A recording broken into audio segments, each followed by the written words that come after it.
İyul ayının 4-də Böyük Qafqazda və Kiçik Qafqazda, yəni Kiçik Qafqazın Daşkəsən, Gədəbəy, Kəndizər, Şuşa, Laçın, Xankəndi, Zəngəzur, Zəngilan və Böyük Qafqazın Balaçan, Zaqatala, Şəki, Qax, Oğuz, Qəbələ, Quba, Qusarın dağ kəndlərində qısa müddətli şimşək və leysan potensialı var.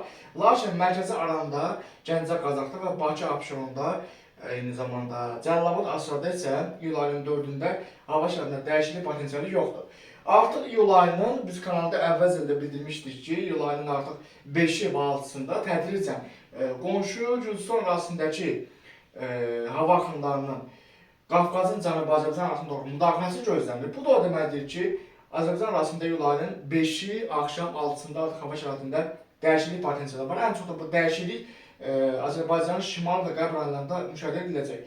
İyul ayının 5-i günorta saatlarında, baxın burada Kiçik Qafqazın Daşkəsən, Gədəbəy, Kəndizər, Şuşa, Laçın, Xankəndi, Zəngəzur, Zəngilan, Naxçıvan dağ kəndlərində, Gəncə, Qazaxda, eyni zamanda Böyük Qafqazın Quba, Qusar ərazisində və yarım il ilişdə qısa müddətli yağış potensialı var. Artıq iyul ayının 5-i axşama doğru, baxın burada Gəncə, Qazax ərazisində hava şəraitinin dəyişilməsi gözlənir, şimşək, leysan və dolu potensialı var.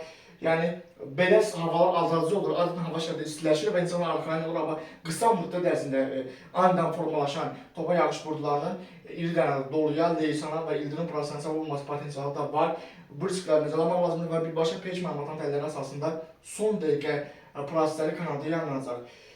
İyul ayının 6-sı gündüz saatlarında baxın Kiçik Qafqazın Daşkəsən, Gədəbəy, Kəndizər, Şuşa, Laçın, Xankəndi, Zəngəzur, Zəngilan və Böyük Qafqazın Quba, Qusar rayonlarında leysan və ildırım dolu prosesləri baş verəcək. İyul ayının 6-sı axşama doğru, baxın yenə də Böyük Qafqazın Balaçan, Zaqatala, Şəki, Qax, Oğuz, Qəbələdə və Kiçik Qafqazın Daşkəsən, Gədəbəy, Kəndizər, Şuşa, Laçın, Xankəndi ərazilərində qısa müddətli şimşək prosesləri gözlənir. İyul ayının 6-sından 7-sinə keçən gecə yenə də baxın burada Xankəndi ərazisində və Daşkəsən, Gədəbəydə və Balaçan, Zaqatalada qısa müddətli şimşək və yağış potensialı davam edəcək. İyul ayının 7-sində baxanda baş verir.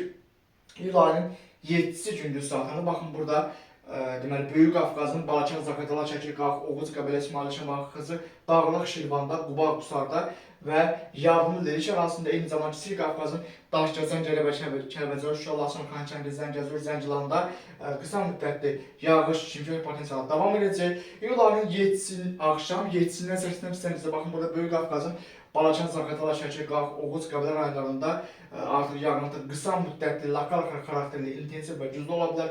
Dolu yağması potensialı var. İyul ayının 8-i günün birinci yarısında yenə Balaçan, Zaqatalada və eyni zamanda Qazax, Gəncə, Ağstafa rayonlarında leysan və dolu potensialı davam edə bilər.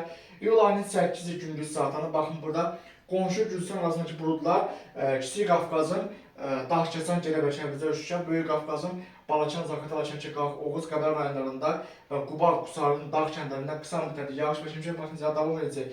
İyul ayının 9-unda baxın nə baş verir. İyul ayının 9-unda gündüz saatlarda yenə də baxın Kiçik Qafqazda və Böyük Qafqazda lokal bir yağış potensialı davam edir.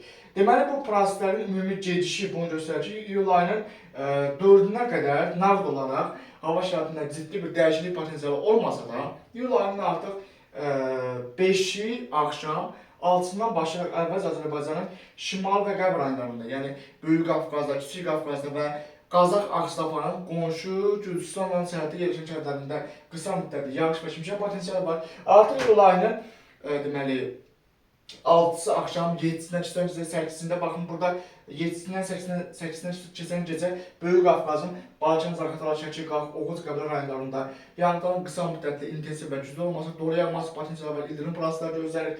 Yəni hava şəraitinin nə qədər də qlobal modellər hava şəraitinin sabitləşməsinin siqnallarını versə də, lokallaşan bir prosesləri qlobal modellər zəif göstərir. Bu lokallaşan proseslərin nəticəsində təbii ki, Azərbaycanın şimal və qərb rayonlarında iyul ayının deməli 4-ündən başlayaraq hava şəraitinin yenidən tez dəyişilməsi potensialı var. Azərbaycanın şimal və qərb rayonlarında leysan və dolu prosesləri haqqında son dəqiqə məlumatları deməli kanalda qısa metrajlı videolar vasitəsilə kanalın postunda yazılı şəkildə, eyni zamanda uzun metrajlı videolar vasitəsilə kanalda yayınlanacaq. Bakı, Abşeron, Sumqayıtda mərkəzi aranda güclü bir istilik dalğası gözlənilmir. İstilik dalğası ümumiyyətlə müsbət 35 dərəcədən yuxarı bir temperatur olanda buna istilik dalğası deyilir. İyul ayının 15-nə qədər Bakı, Abşeron və Mərkəzi arasında havanın temperaturunun 40 dərəcəyə qədər çıxması potensialı olduğu zəif bir ehtimaldır. Özdə üstəlik bu 35 dərəcədən yuxarı temperaturun bir həftə davam etməsi ehtimalları ümumiyyətlə zəifdir. Bu barədə yenilənmiş məlumatın tələbləri əsasında kanalda yeni video yayınlanacaq. Ola bilsin ki, modellərdə istiləşmə proseslərinin doğru bir dəyişiklik olsun. İstilik dalğası əgər müşahidə edilərsə, qlobal modellərin yenilənmiş məlumatın tələbləri əsasında istilik dalğaları haqqında da kanalda son dəqiqə məlumatları yayınlanacaq.